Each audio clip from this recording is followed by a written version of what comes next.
అయితే ఒక example sir. ఇక్కడ నార్మల్‌గా మనము ఒక మూవీ చూసినప్పుడు దాంట్లో ఫుల్‌గా లీనమైపోతూ ఉంటాం.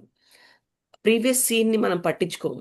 ప్రెజెంట్ సీన్‌లోనే ఉంటాం. అంటే ఇప్పుడు ఇలా చేస్తున్నారు, అట్లా సో, ప్రతి ఒక్క సీన్ మనకు గుర్తుండిపోతుంది ఆ మూవీలో.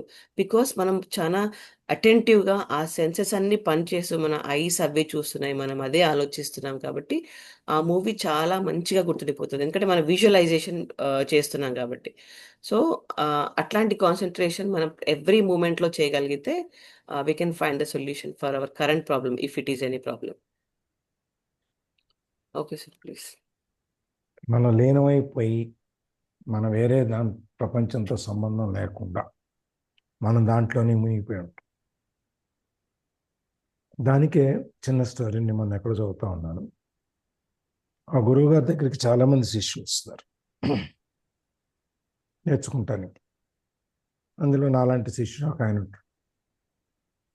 ఏది వచ్చినా ప్రతిదానికి నేను అట్లా అని చెప్పి నేను అట్లా చెప్తుంటాను, నాకు అట్లా చేశాను ఇట్లా చేశాను అని ఆయన కూడా అట్లా ప్రతిదాన్ని గొప్పగా చెప్పుకుంటుంటాడు. అవతల వాళ్ళందరూ వింటారు, వినేవాళ్ళు వినరు, వెళ్ళిపోయేవాళ్ళు వెళ్ళిపోతుంటాడు, అని చెప్పే చెప్తుంటాడు, నడుస్తూ ఉంటుంది అట్లా.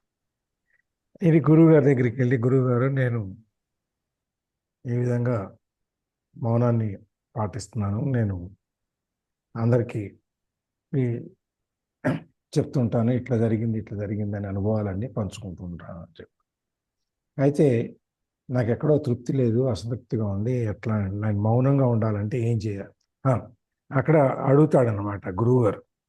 సరే నువ్వు ఇన్ని చేస్తున్నావు కదా, నేను నేను ఇప్పుడు ఇంకా ఏం చేయమంటారు అని అడిగితే గురువు గారు అడుగుతాడు, నేను ఒక పని చేస్తాను, నువ్వు చేయగలవా? చెప్పండి, ఏదైనా మీరు ఏం చెప్పినా చేస్తాను నేను. కాదు, నువ్వు మళ్ళీ ఆలోచించుకొని చెప్పు. దానికేముంది గురువుగారు, మీరు ఏం చెప్పండి, నేను ఏదైనా చేయగలను, నేను ఏదైనా చేస్తాను. సరే అయితే అని చెప్పి గురువుగారు ఏం చెప్తాడంటే, నువ్వు ఒక నెల రోజులు మౌనంగా ఉండాలి, ఎవరితో మాట్లాడకూడదు, ఏమీ మాట్లాడకూడదు, ఏం చేయకూడదు, మౌనంగా ఉండాలి నువ్వు, అంతే.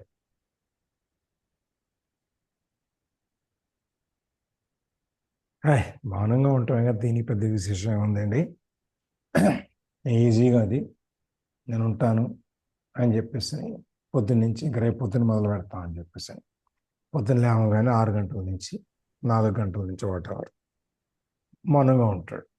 ఆయన పని ఆయన చేసుకుంటాడు, బ్రష్ చేసుకుంటాడు, స్నానం చేస్తాడు, అయిపోద్ది, మౌనంగా ఉంటాడు, ఎవరితో మాట్లాడు. మొదటి రోజు బాగానే ఉంది. మనోహర్ గారు, మీ ఈ సిచ్యువేషన్ మీకు గుర్తొస్తుంది మీకు? అవును సార్. నేను అదే ఆలోచిస్తున్నాను. అదే. హ్మ్. సరే, వీడు మౌనంగా ఉంటాడు, ఎవరితో మాట్లాడడు. మొదటి రోజు బ్రహ్మాండంగా గడిచిపోయింది, రెండో రోజు గడిచిపోయింది, మూడో రోజుకి వచ్చేటప్పటికి కొంచెం చికాకు వచ్చింది. ఏంటిది, ఎవరితో మాట్లాడకుండా లోపల నుంచి బోల్డ్ అన్నీ వచ్చేస్తున్నాయి, చెప్పుకోవాలి ఇవన్నీ. ఎవరితో చెప్పుకోవాలి, మాట్లాడకూడదు కదా.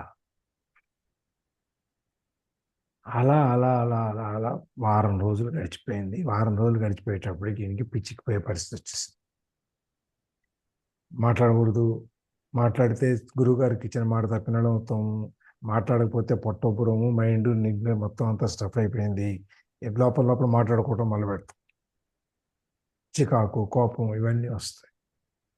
ఈ విధంగా మొత్తం మీద నెల రోజులు గడిచిపోయింది. ఈ 10 మందిలో ఉండి, 10 మందిని చూస్తూ, 10 మందిలో మాట్లాడకుండా ఉండి, ఏమి గమనిస్తూ, ఇవన్నీ ఒక టార్చర్ లాగా ఉంటుంది. నేను మనోహర్ గారు అంతేనా? కొన్నిసార్లు అనిపిస్తది. మనం ఫీల్ అయినన్ని చెప్పుకోవడానికి ఉండదు. ఎప్పుడు చెప్పాలి అనే ఆలోచనలు వచ్చేవి. మన కళ్ళ ముందు ఎవడో ఏదో చేస్తుంటాడు, అది హ్మ్. తప్పని మనకు తెలుసు, దాన్ని ఆపాలి, నువ్వు మాట్లాడకూడదు, ఆపలేము. అవును సార్. కరెక్టే. దాంట్లో లోపల లోపలే స్ట్రగుల్ ఉంటుంది అనమాట. హ్మ్. అవును సార్.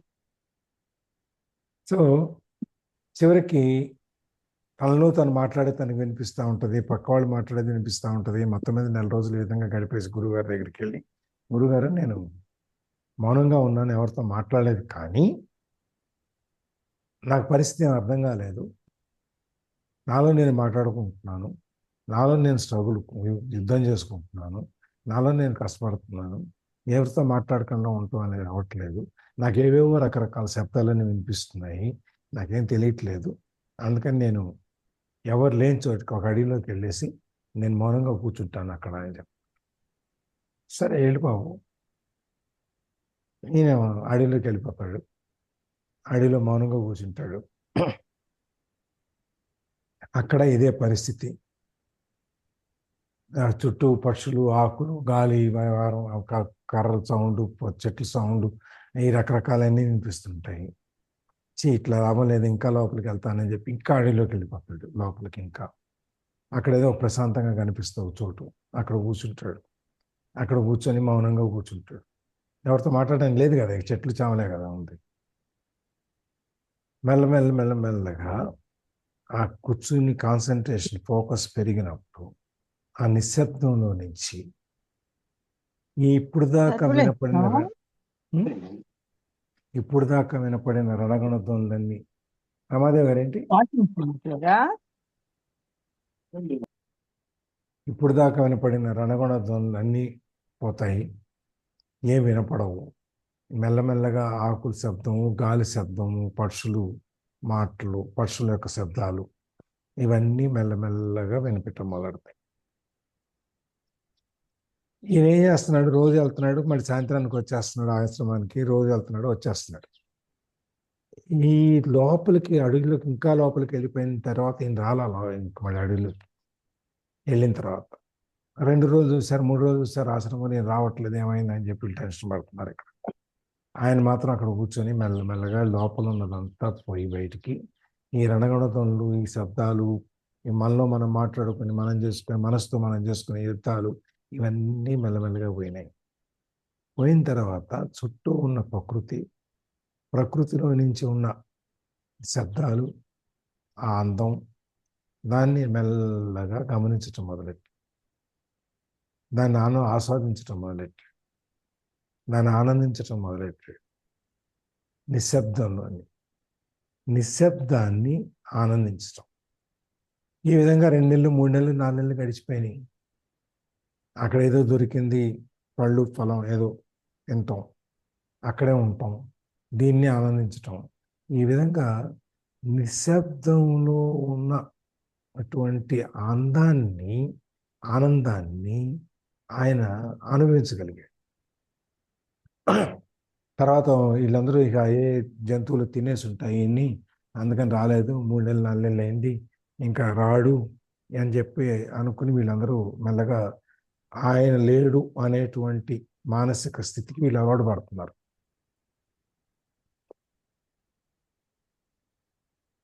అప్పుడు ఆయన మెల్లగా 4-5 నెలల తర్వాత మళ్ళీ ఆశ్రమానికి తిరిగి వస్తాడు. అందరూ ఆశ్చర్యపోతారు, ఆశ్చర్యపోయి నువ్వు బతికే ఉన్నావు, సంతోషం అది అని చెప్పి. సరే, వాళ్ళతో కాసేపు మాట్లాడిన తర్వాత గురువుగారి దగ్గరికి వెళ్తారు. వీళ్ళు గురువుగారితో చెప్తారు, మీరు నాకు నిశ్శబ్దాన్ని నేర్పి, నన్ను మౌనాన్ని నేర్పి, ఆ మౌనంలో నుంచి నిశ్శబ్దంలో తీసుకెళ్ళి, ఆ నిశ్శబ్దంలో నుంచి నాకు శబ్దాలను వినిపించి, ఇన్ని రకాలుగా నాకు మీరు చాలా సహాయం చేశారు. నాకు ఇప్పుడు మౌనంలో ఉండటం యొక్క గొప్పతనం అంటే ఏంటో అని నాకు అర్థమైంది అని చెప్పి గురువు గారికి కృతజ్ఞత చెప్తాను. ఈ పారాగ్రాఫ్ దాదాపుగా ఈ సైలెన్స్ అండర్నెత్ ద సౌండ్స్, ఆ సౌండ్స్ మధ్యలో కింద అడుగునున్నటువంటి ఆ నిశ్శబ్దాన్ని వినండి అంట. Touch something, feel and acknowledge in being, its being. దాని యొక్క వాస్తవికతని, దాని యొక్క అస్తిత్వాన్ని నువ్వు టచ్ చేసి ఫీల్ అయ్యి గమనించు, ఒప్పుకో. Observe the rhythm of your breathing, feel the air flowing in and out. నీ శ్వాసని నువ్వు గమనించు, లోపలికి వెళ్ళే శ్వాస, వచ్చే శ్వాస, ఉచ్ఛ్వాస నిశ్వాసాన్ని నువ్వు గమనించు. Feel the blowing, feel the flowing, లోపలికి బయటికి వచ్చే శ్వాసని నువ్వు గమనించు, ఎలా వెళుతుంది, ఎలా వస్తుంది. మన శ్వాస మీద ధ్యాస అని చెప్పి ధ్యానంలో కూర్చున్నప్పుడు మన శ్వాసను మనం గమనించమంటాం. ఆ విధంగా feel the life energy inside your body. నీ జీవితం, నీ లోపల, నీ శరీరంలో ఉన్నటువంటి ఆ శక్తిని, అంతర్గతమైన శక్తిని గమనించు. ఆ జీవితం నీకు ఇచ్చే శక్తిని గమనించు. Allow everything to be within and without. నీ లోపల బయట మొత్తం ఉన్న దానంతా అలౌ చేయి. Allow the isness of all things. చుట్టూ ప్రతిదాన్ని నువ్వు గమనించు, ప్రతిదాన్ని అనుభవించు, ప్రతిదాన్ని చూడు, ప్రతి దాంట్లో ఉన్న ఆనందాన్ని, అందాన్ని చూడు. చూసి నువ్వు దాన్ని ఆనందించి, ఆస్వాదించి, అనుభవించు. More deeply in to the now. ఇప్పుడు ఈ క్షణంలోకి ఇంకా ఇంకా లోతుగా వెళ్ళిపో. నువ్వు ఎప్పుడైతే మౌనంలో నుంచి నిశ్శబ్దంలోకి వెళ్ళి నిశ్శబ్దంలోని యొక్క శబ్దాలను నువ్వు వినగలుగుతావు, నువ్వు చేసేదాన్ని, నువ్వు ఉండేదాన్ని, నువ్వు ప్రతి దాంట్లో నువ్వు ఆనందాన్ని పొందగలుగుతావు. అప్పుడు అక్కడ నీ లైఫ్ ఉంది. That is the life.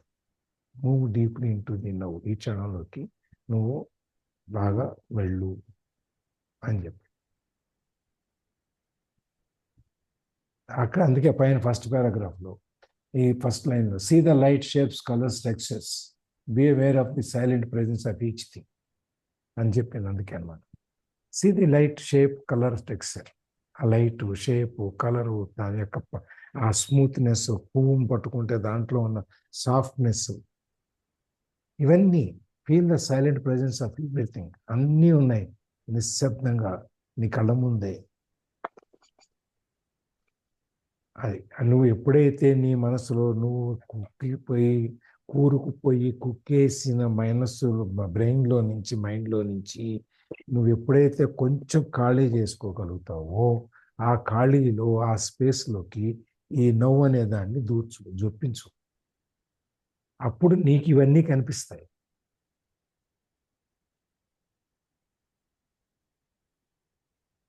Okay. Okay sir. నేను ఒక 2, 3 చెప్పాలి సార్. అక్కడ నాది విపాసనలో సేమ్ ఇదంతా నాకు మ్యాచ్ అయినట్టుగానే ఉంది కొన్ని. Yeah. ఆ, మామూలుగా సైలెంట్ గా ఉన్నప్పుడు ఐ అసలు థింక్ అంటే ఇక్కడ ఆపుదాము. మీ షేరింగ్లో తీసుకుందాం. ఓకేనా matter? Okay sir. Praveena madam.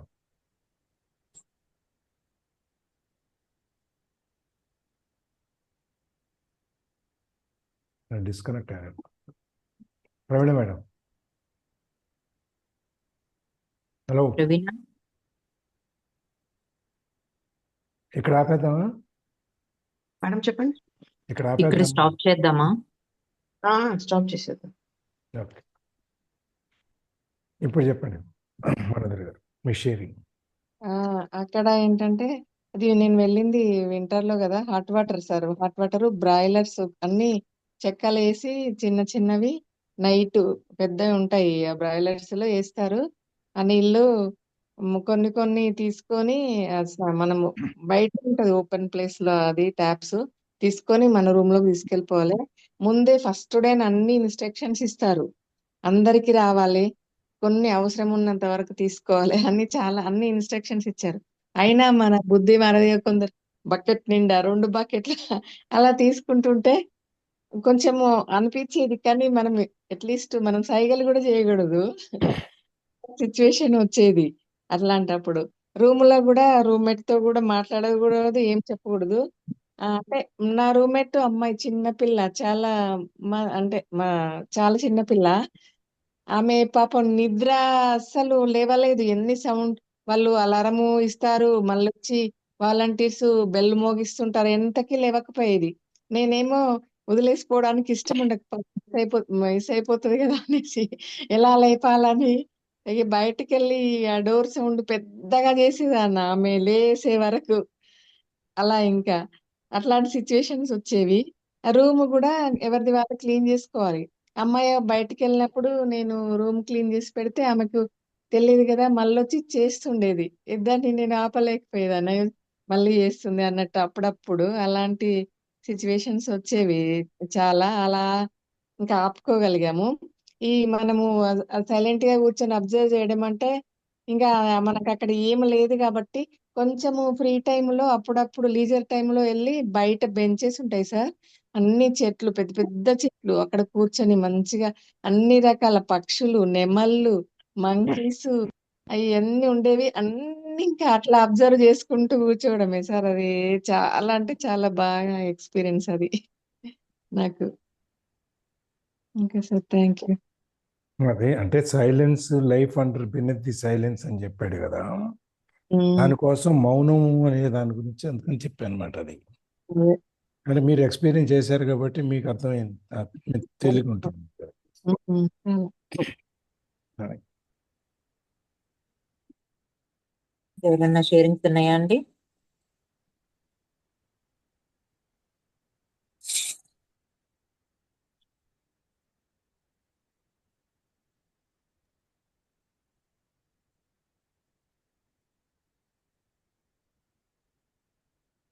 Karnamma aunty,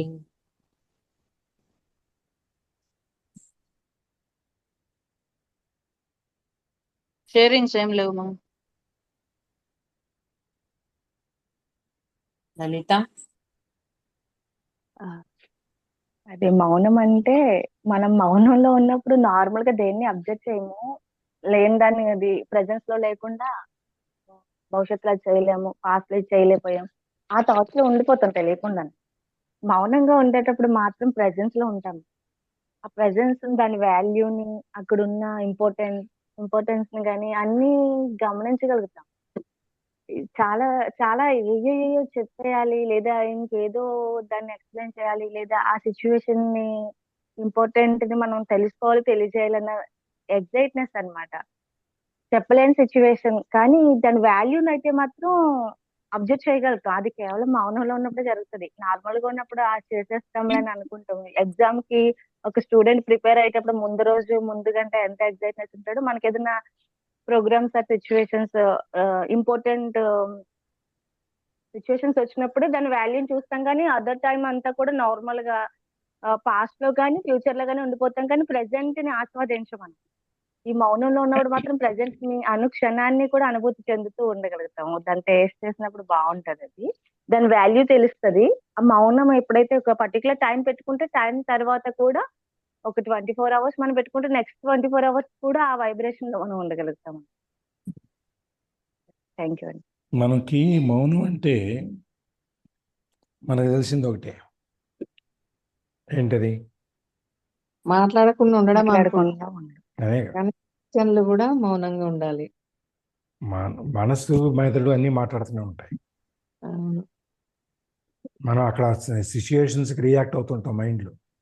అవును. అది కూడా కాకూడదు. అవును సార్, అదే కరెక్ట్. నీలో నువ్వు మాట్లాడుకుంటూ ఉంటే అది మౌనం కాదు.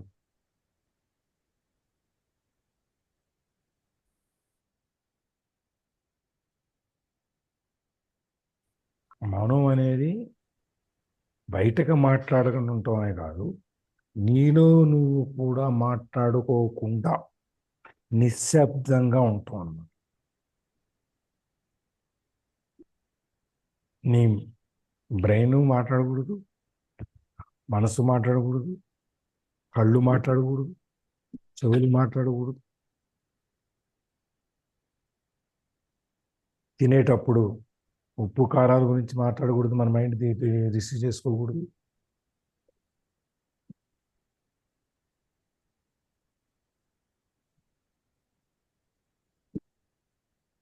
దాన్ని మౌనం. అందుకనే అడవిలోకి ఎక్కడికో లోపలికి వెళ్ళి కూర్చుంటే ఇవన్నీ చుట్టూ ఉండే గమనించాల్సినవి అన్నీ వెళ్ళిపోతే అప్పుడు మనం మనలో కూర్చుంటే ఆ నిశ్శబ్దాన్ని వినగలుగుతాం.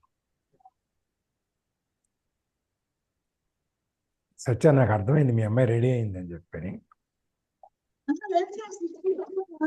ఉంటుంది. కాకపోతే తను టైం చూసుకొని ఇంకా రెడీ అయిపోయి అది 6 నుంచి నిశ్శబ్దం టాబ్లెట్ అనేది అది నిజంగా దాన్ని అనుభవించినట్టు తెలుస్తుంది.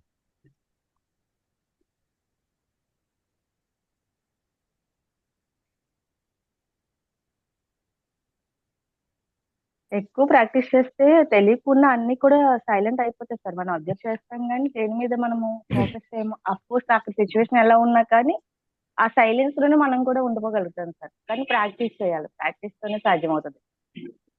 ఎవరు చేస్తారు? మన బదులు ఎవరైనా చేస్తారా? మనం ఏం చేస్తాం, నేను గంట సేపు నిశ్శబ్దంగా ఉంటాను, మాట్లాడను అని చెప్పి 10ంటికి మొదలు పెడతాం. 6:30 అయింది, ఇక్కడి నుంచి నేను గంట సేపు ఎవరితో మాట్లాడి నిశ్శబ్దంగా అని చెప్పి కూర్చుంటాం. అంతేనా? 6:30 కూర్చున్నాం కళ్ళు మూసుకుని, ఒక 10 నిమిషాలు అయింది కళ్ళు, 6:40 అయినా ఇంకా ఉంది, ఇంకా ఓకే, మళ్ళీ కూర్చున్నాం. మళ్ళీ కాసేపు కళ్ళు తెరిచి చూస్తే 6:50. 6:50 అయినా ఇంకా కూర్చోవాలి, ఇంకా 40 నిమిషాలు కూర్చోవాలి. నువ్వు ఎంతసేపు నీ టైం చూసుకోవడంలో సరిపోయింది, ఇంక నువ్వు నిశ్శబ్దంగా ఎక్కడ ఉన్నావు? 7:30 అయింది, అమ్మయ్య నా వ్రతం అయిపోయింది, నిశ్శబ్దంగా ఉండాలని చెప్పి లేచి వెళ్ళిపోతాం.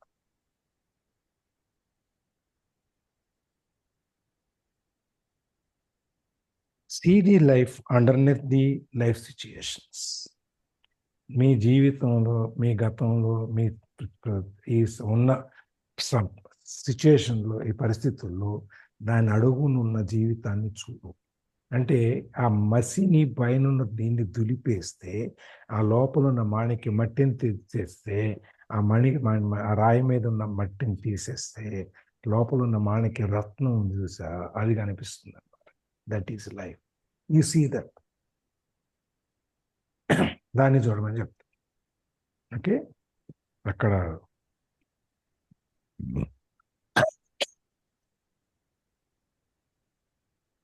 ఆపేస్తున్నా. Okay sir.